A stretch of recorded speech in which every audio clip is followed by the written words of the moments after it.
red when they're older. These guys, he pretty much looks the way he's gonna look color-wise. This is Snickers. But as babies, these guys I think are stunning, just stunning. An adult Zap Cat to me is very beautiful too. But these guys, I just think in terms of rattlesnakes, these guys win.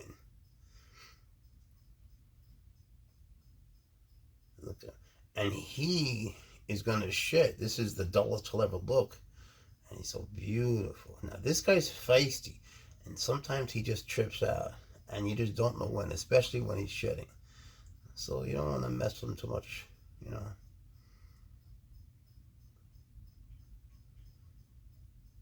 Trying to get up.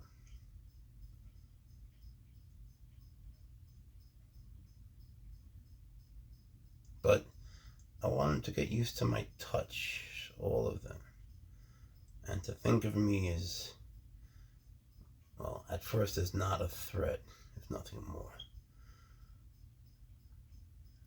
I'm sorry you can't see as well as I'd like you to. He has such a cute little face. There are big differences, of course, between him and the Zap Cat. But in terms of taxonomy, they were both once in the same family, Durices, but now they moved. It's a whole long thing. But he's now Crotalus pifinorum, and Zap Cat used to be Crotalus Durices pifinorum, and now it's just Crotalus Zap Cat. If anyone gives a shit, you know who does. That's just someone else's opinion. The thing is, when you deal with them, there are certain similarities, and there are things that are very dissimilar. So it doesn't really matter. You can classify them as however you want. They're each different individually.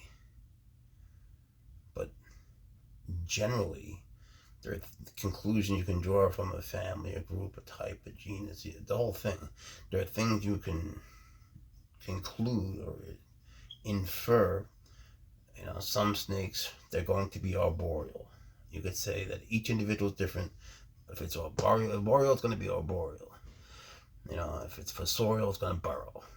Or the individual is more or less this or that, they're going to burrow. So there are some things you just know. Some are more energetic, some are less, some have higher metabolisms. And there are behavioral differences that come with that. So when people say it all depends on the snake, it's just utter bullshit. So much of it does, but not all of it. That's just nonsensical. To say that the species doesn't matter is just ridiculous. He doesn't want to show you his face. Look, I'm trying. He's so much better than he was. He's going apeshit less frequently, and he knows it's not my intent to capture him or hold him. At first he wasn't so sure, and he had not been hooked,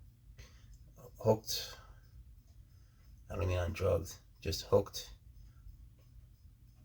there we go, before. It was all new to him, and he's starting to just let me support him like this a little bit without either, you know, fight or flight. But you know, when they're shedding, it's hard for them to see. It's probably hard for you to see right now. Funny thing is, with the Zap Cat, I feel like it would be even easier. That Zap Cat is just so chill. This guy, he's chilling out for sure, but I remember how he was, and it wasn't that long ago, you know, so I'd be a fool. When it comes to holding their tail, you got to be careful, because the tail, you touch it, a cobra will turn around, a boom slam will, they all do something different. A boom slam will go away. They all have different reactions. And one thing they have in common, though, is that it's a sensitive spot. So, you know, if I want to support him here, it would be okay more like here.